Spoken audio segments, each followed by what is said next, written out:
Welcome back to the show. Today we're taking a deep dive into, well, the heart of Chinese politics Oh, wow. with The Political Thought of Xi Jinping. It's by Tsang and Olivia Cheung. And this book isn't just about, catchy slogans or sound bites. Yeah.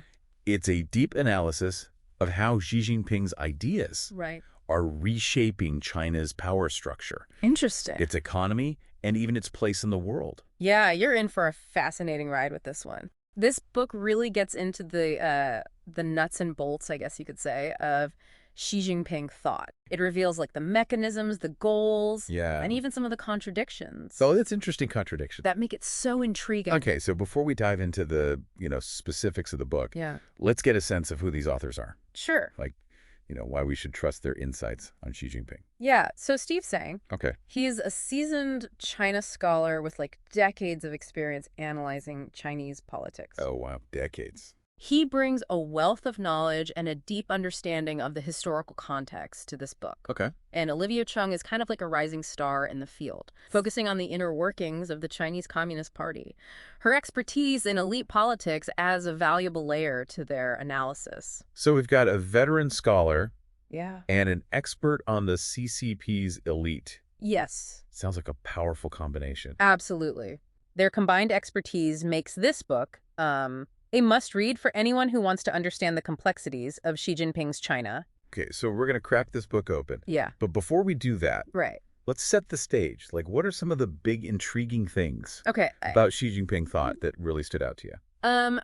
One of the most striking aspects is the way Xi Jinping blends seemingly contradictory elements. Well- He's simultaneously a strongman leader, Okay. consolidating power in his own hands, Right. and a champion of the party as an institution.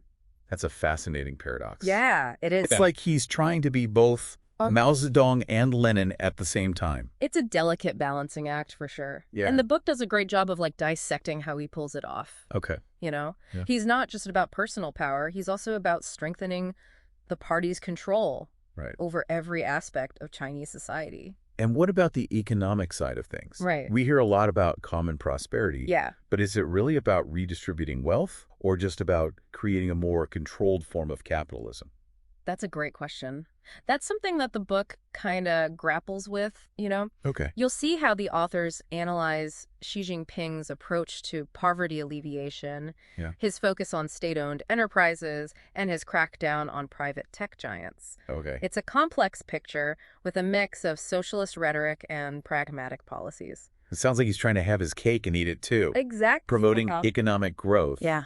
while maintaining tight control over the economy. Yeah, it's a balancing act that will have profound implications for China's future. Okay. And then there's the question of China's place in the world. Right.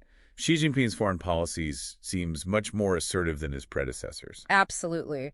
He's not content with China simply being a regional power. Okay. He wants to see it at the center of the global stage. Okay. His vision is rooted in this concept of Tianxia. Okay. It's a historical idea Yeah. where China is the dominant force in the world order. So it's not just about economic power. It's Right. about reshaping the world Mm. according to China's values and interests. Precisely. Hmm. And this vision has implications for everything, Yeah. from trade policy to military strategy Right. to China's relationship with the United States. Okay, so we've got a strongman leader, Yeah. ambitious economic goals, and a vision for a Sino-centric world order. It's a lot. Yeah. Let's dive into the book Sure. and see how these things play out. Yeah. Chapter 1 is titled Introduction, which, seems like a good place to start.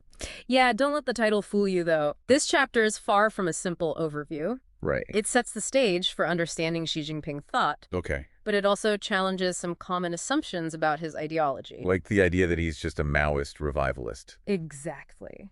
The authors argue that Xi Jinping thought is more complex and nuanced. They see it as a unique blend of Leninist principles, intense nationalism, and a vision for global dominance. So it's not just about returning to the past. Yeah. It's about creating something new. Uh-huh. A China that's both powerful and ideologically distinct from the West. Precisely. And they point out that Xi Jinping thought was carefully crafted Okay. and disseminated through the republication of his old speeches and writings, even those from his early days as a local official.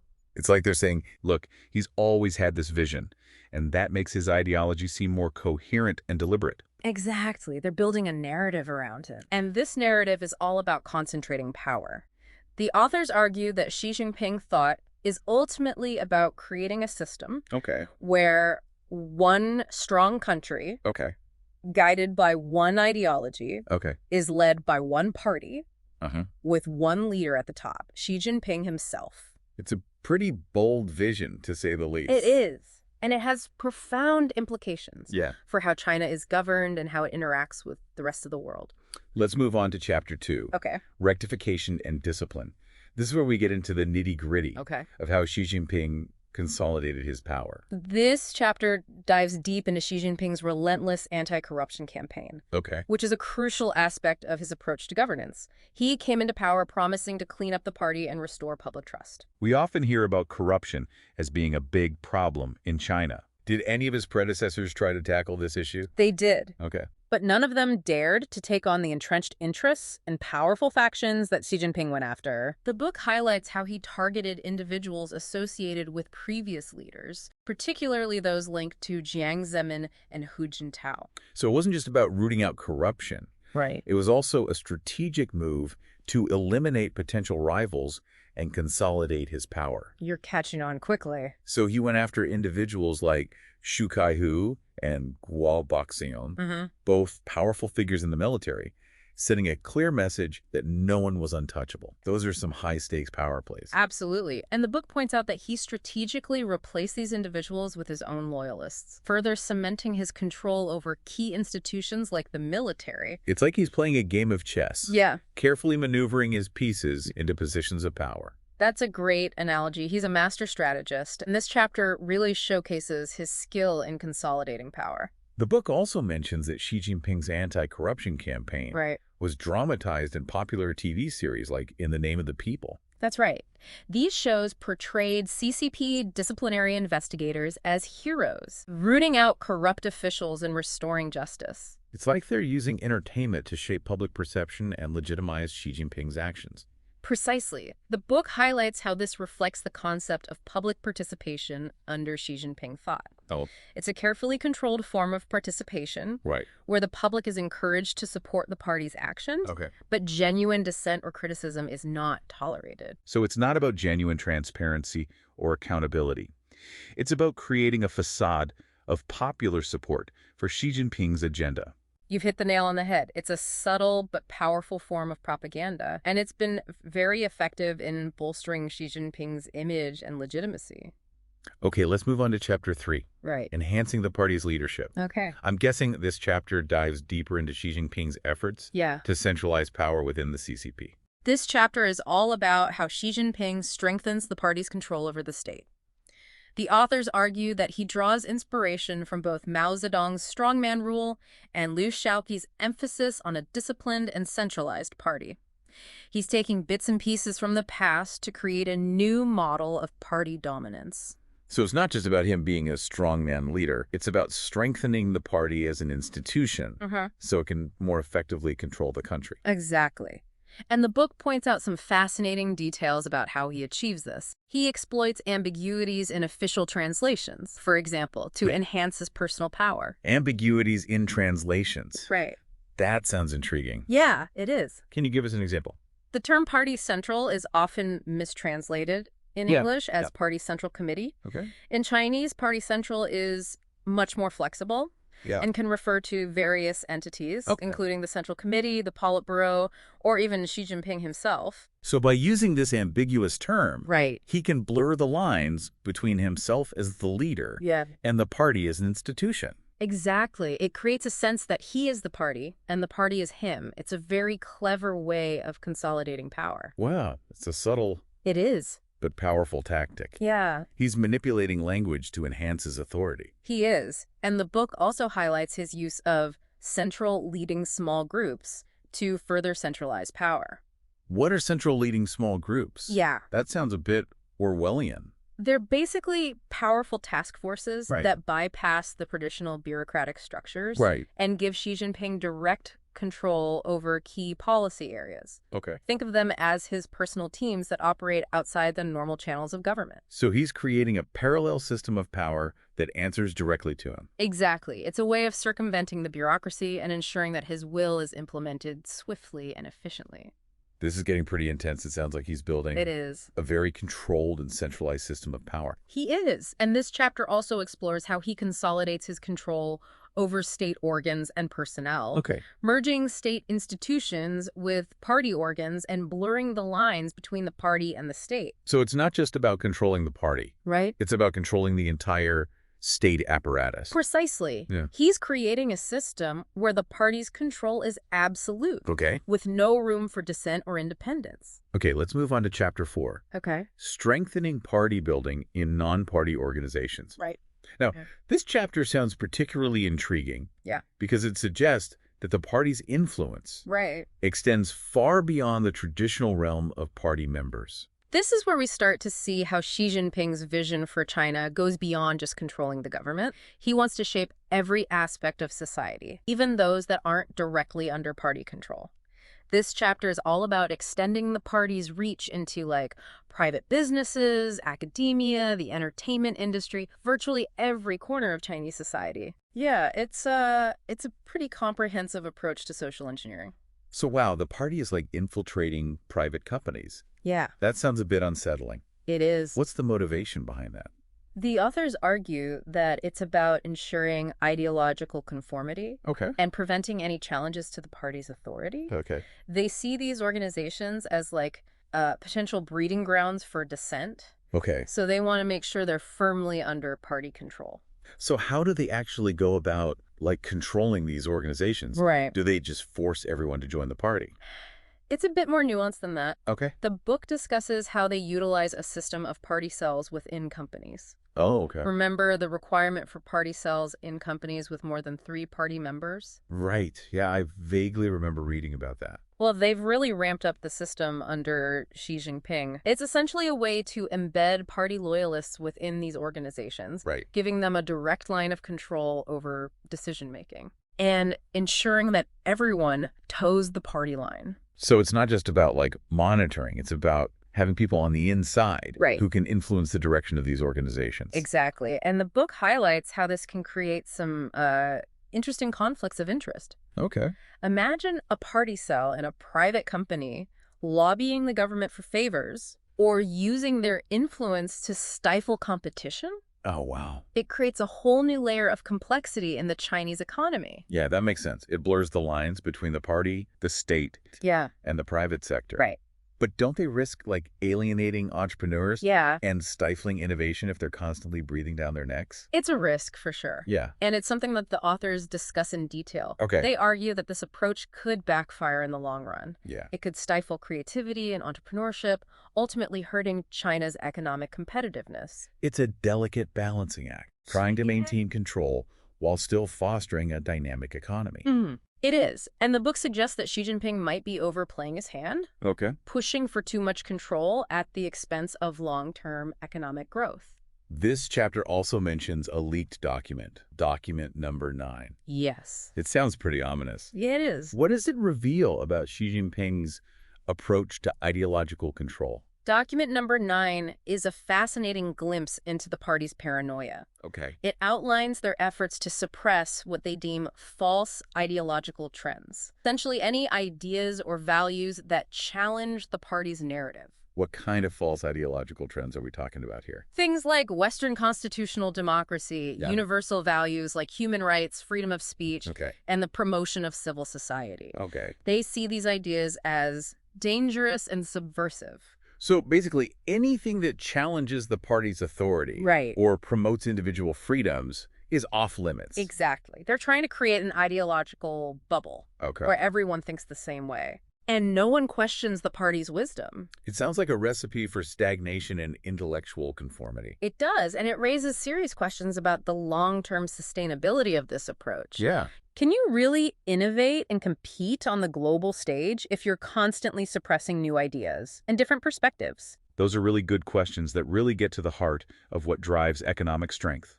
Okay, let's move on to Chapter 5, Building a Moderately Well-Off Society. This chapter focuses on the economic side Right. of Xi Jinping thought. Right. This is where the authors dig into Xi Jinping's vision for a more prosperous and equitable China. Okay. It's all about achieving common prosperity. Right. But the book reveals some interesting contradictions in his approach. We've heard a lot about common prosperity. Yeah. But I'm still a bit fuzzy on what it actually means. Right. Is it genuine socialism? Yeah. Or is it something else entirely? It's a bit of both, actually. Okay. On the one hand, Xi Jinping talks about the importance of reducing inequality and creating a more just society. He's implemented some impressive poverty reduction programs that have lifted millions out of poverty. So far, so good. Yeah. Right. What's the contradiction? The contradiction lies in the fact that he's simultaneously strengthening the role of the state in the economy, Okay. giving state-owned enterprises a dominant position, Right. and imposing stricter controls on the private sector. Well, doesn't that contradict the idea of creating a more equitable society? If the state controls everything, Right. doesn't that just concentrate wealth and power in the hands of the elite? That's exactly the point the authors are making. Okay.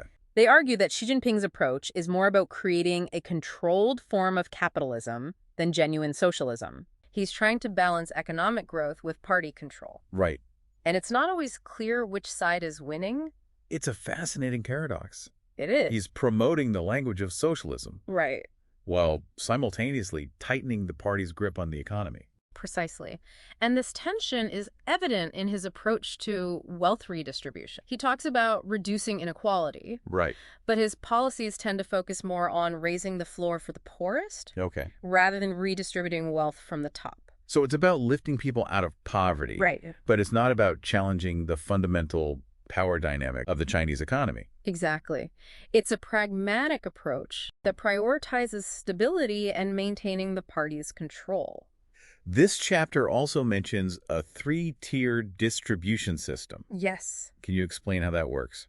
This system is being piloted in Zhejiang province Okay. and aims to create a more balanced distribution of wealth. The first tier focuses on boosting income for the poor Okay. through subsidies and job creation programs. Okay, the second tier. The second tier involves strengthening the social safety net, providing basic protections for the most vulnerable. That sounds pretty reasonable so far. Yeah. What about the third tier? The third tier is where things get a bit more controversial. Okay. It involves encouraging, or perhaps even compelling, corporate philanthropy and increased state extraction from the private sector, notably not from state-owned enterprises. So he's basically squeezing the private sector to fund his social welfare programs while leaving the state-owned giants untouched.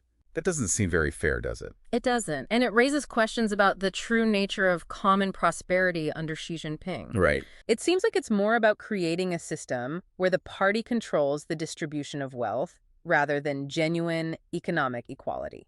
It's a clever way to maintain the party's dominance while still addressing some of the most pressing social issues. It is, and it's something that the authors critique in detail. Okay. They argue that this approach might alleviate some of the symptoms of inequality, Okay. but it doesn't address the root causes. Okay, let's move on to Chapter 6, Developing an Innovative Economy. This sounds like we're getting into China's tech ambitions.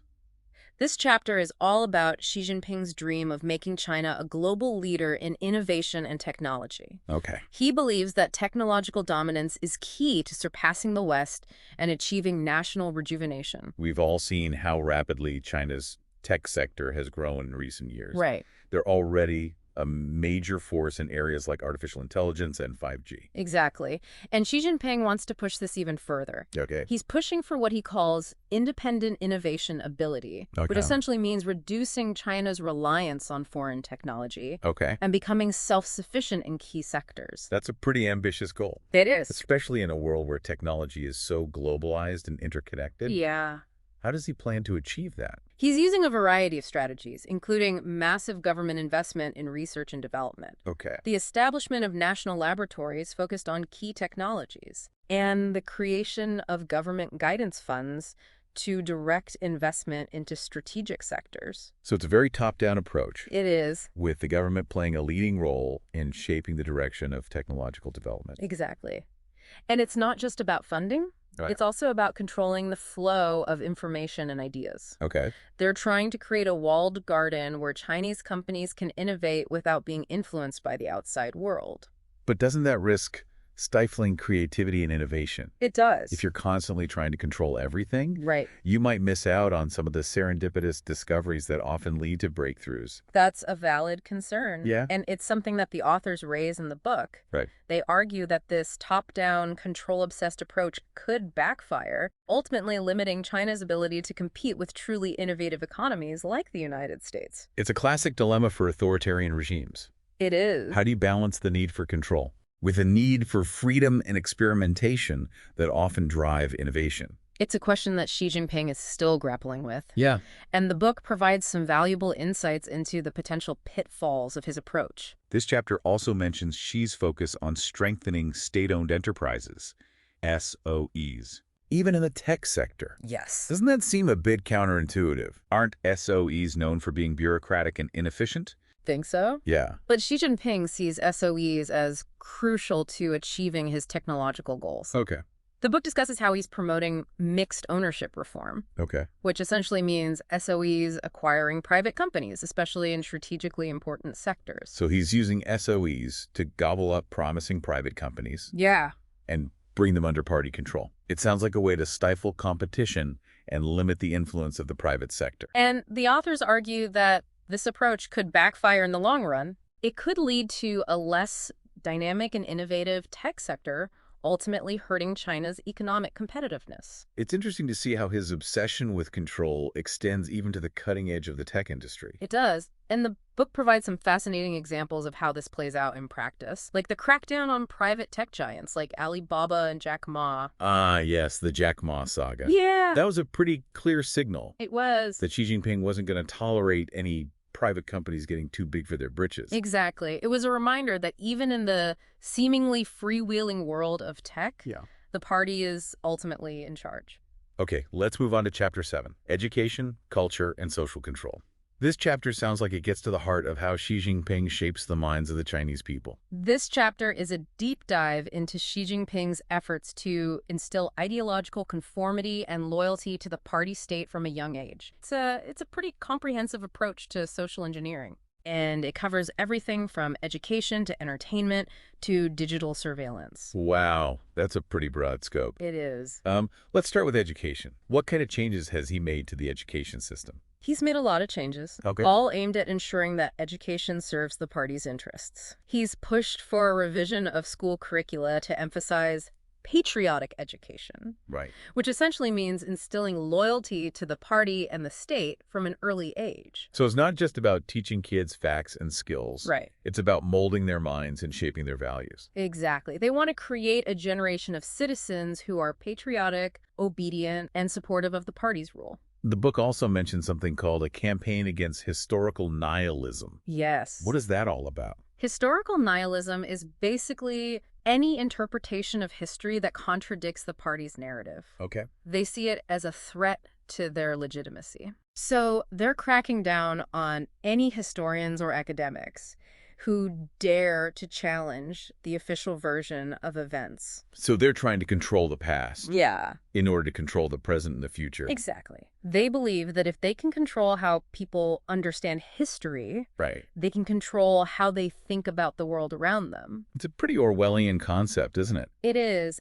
And it's not just about controlling the history, it's also about controlling the media. Okay. Censoring anything that might be critical of the party Yeah. or challenge their worldview. So there's no free press in China. Not in the way we understand it in the West. Okay. The media is tightly controlled. Right. And journalists who step out of line face serious consequences. What about the entertainment industry? They've imposed restrictions on online gaming, cracked down on content deemed to promote abnormal aesthetics, Right. and suppressed any films or TV shows that challenge mainstream values. It sounds like they're trying to create a very sanitized and controlled cultural environment. They are.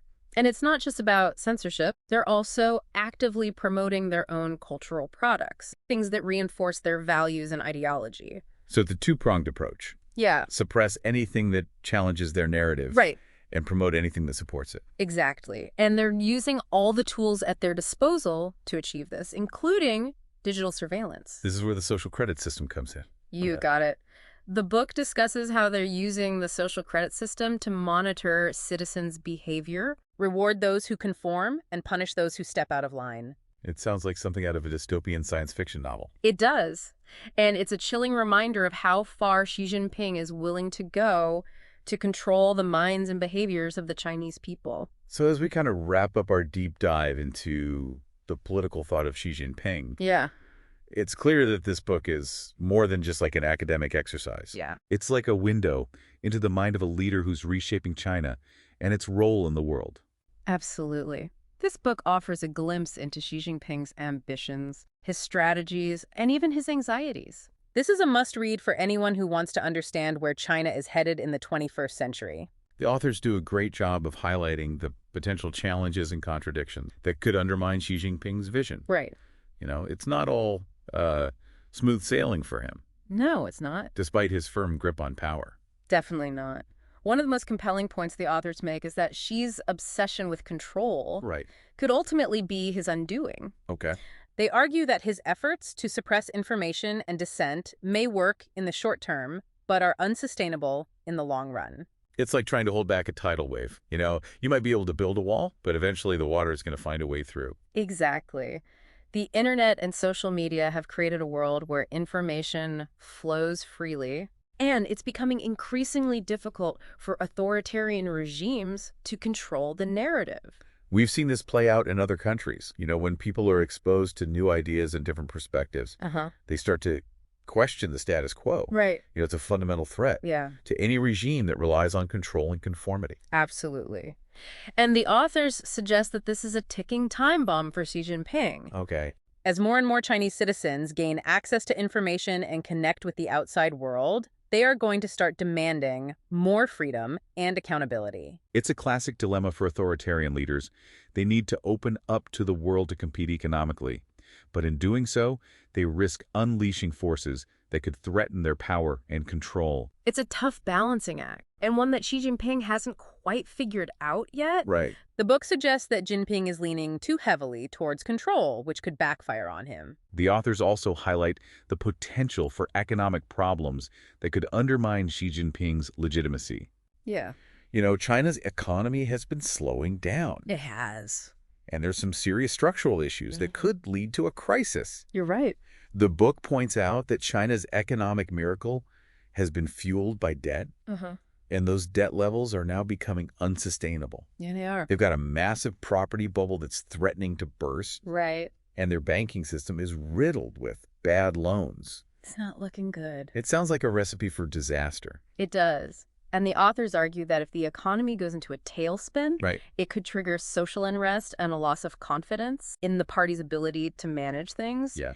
People might start to question whether Xi Jinping's model is really working. It's a reminder that economic performance is a key source of legitimacy for any kind of government, especially an authoritarian one. If people's lives aren't improving, they are more likely to challenge the system. Exactly. And the book suggests that Xi Jinping is acutely aware of this. Right. He's staked his reputation on delivering continued economic growth, and if he fails, Yeah. it could be his downfall. So despite his seemingly unchallenged authority, Yeah, Xi Jinping faces some serious challenges in the years ahead. he does. And the book does a great job of laying out those challenges. Okay. And providing a framework for understanding how they might play out. Okay, as we wrap up our deep dive, Yeah. let's pull back for a moment and consider the bigger picture. Right. Like, what are the key takeaways from the political thought of Xi Jinping? Right. What should our listeners keep in mind as they try to make sense of China's role in the world?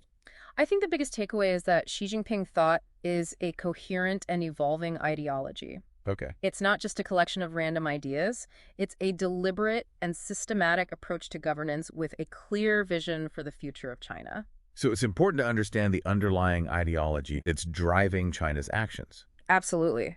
We can't just dismiss Xi Jinping as a power-hungry dictator. He's a complex figure with a deep-seated belief in his own vision for China. And that vision is rooted in a strong sense of nationalism and historical grievance. Right. He sees China as a rising power that's been unfairly treated by the West, and he's determined to restore its rightful place in the world. Exactly. And that ambition has implications for all of us. Yeah. China's rise is going to reshape the global order whether we like it or not. So it's in our best interest to understand where Xi Jinping is coming from and what he's trying to achieve. I couldn't agree more. This book is an essential tool for anyone who wants to navigate the complexities of China's rise and its impact on the global landscape. It's been a fascinating and thought-provoking deep dive. It has. For our listeners, we highly recommend checking out The Political Thought of Xi Jinping by Tsang and Olivia Cheung. Yes. It's a dense read, but it's well worth the effort. It will give you a deeper understanding of the forces shaping China's future and its role in the world. It's a must-read for anyone who wants to stay ahead of the curve and understand the challenges and opportunities that China's rise presents. Thank you for joining us on this deep dive. Until next time, stay curious.